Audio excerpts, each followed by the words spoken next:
صباح الخير عليكم. رجعنا مع بعض بفيديو جديد ووصفة جديدة.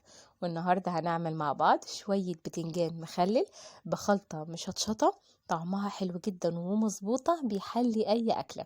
بس قبل ما نبدأ مع بعض فيديو النهاردة، لو انتوا أول مرة تشوفوني أنا فاتن عوض، ما تنسوش تشتركوا في القناة وتفعلوا الجرس ولايك وشير لو عجبكم الفيديو. ويلا بينا نبدأ مع بعض.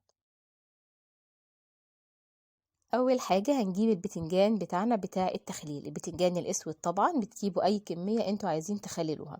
انا هنا هعمل معاكم كيلو النهارده في الفيديو. بنجيب البتنجان يكون صابح وكده وفريش، بنغسله كويس جدا من اي تراب، وبنبدا بنشيل العنقود او الحته الخضراء اللي بتكون من فوق دي. مش بنقطعها بالسكينه، بنشيلها بايدينا، علشان لو قطعتوها بالسكينه هيشرب معاكم ميه بزياده وكمان شكله مش هيكون حلو.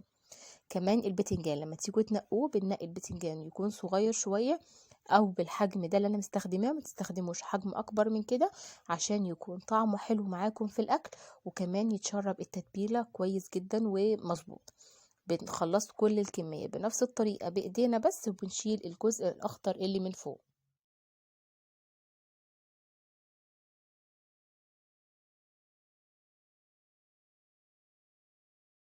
خلصنا كل الكمية، شيلنا العنقود الأخضر بتاعهم بالشكل ده، غسلتهم كمان غسلة سريعة.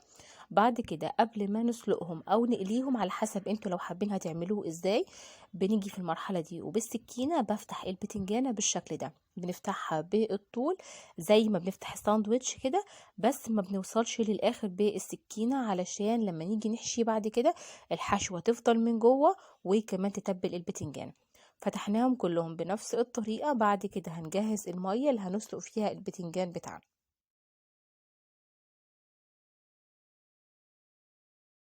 بعد كده بجيب حلة على قد كمية البتنجان اللي احنا هنعملها، حلة تكون كبيرة وعميقة.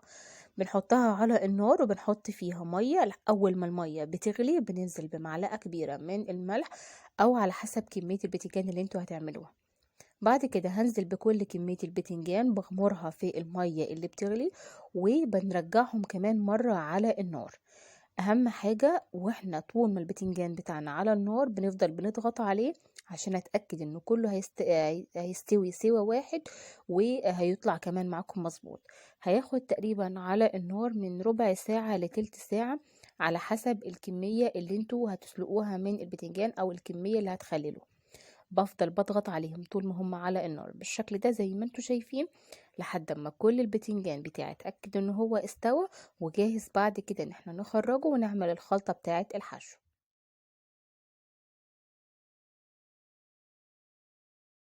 بعد تلت ساعة تقريبا ده شكل البتنجان خلاص. بعرف ازاي ان هو استوى او بقى جاهز.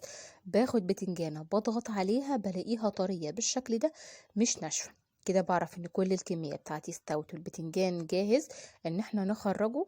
بنجيب مصفى وبنحط فيها كل كمية البتنجان اللي اتسلقت، وبسيبه يصفي المية بتاعته كلها اي مية زيادة، وكمان علشان يكون برد شوية لحد ما نعمل الخلطة بتاعة الحشو اللي هنحشي بيها مع بعض.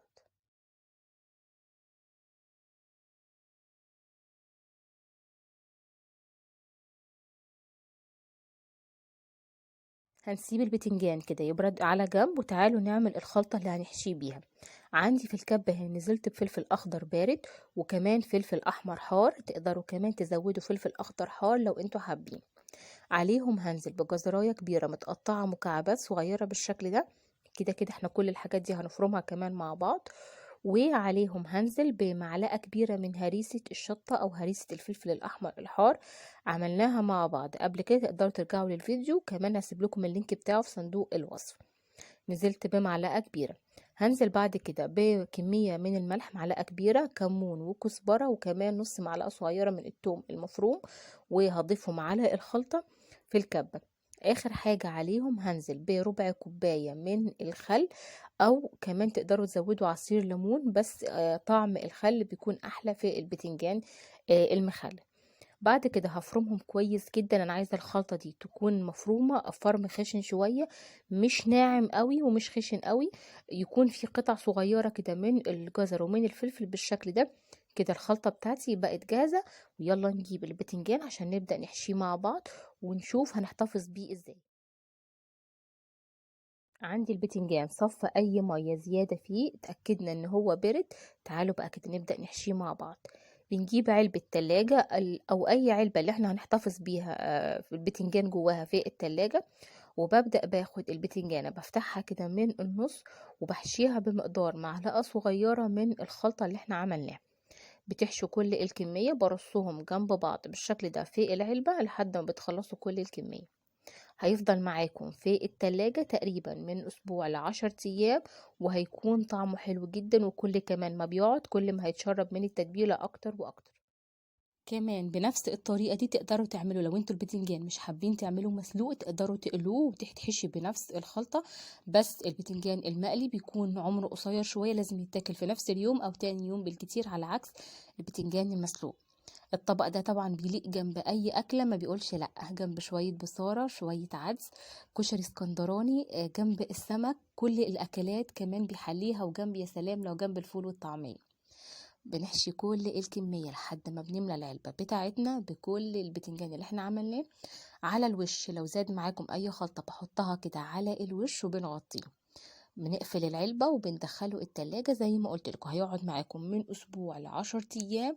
ده لو قعد أصلا الفترة دي هتكونوا خلصتوه من حلاوته. أتمنى الفيديو النهاردة يكون عجبكم، وتجربوا وصفة البتنجان المخلل. وإن شاء الله هنعمل مع بعض وصفات كتيرة من المخللات والمقبلات والأطباق الجانبية اللي بتفتح النفس جنب أي أكلة. ده كان الفيديو بتاعنا النهاردة، أتمنى يكون عجبكم. كالعادة أشوفكم على خير الفيديو الجاي والوصفة الجاية. كنت أنا معاكم فاتن عوض، والسلام عليكم.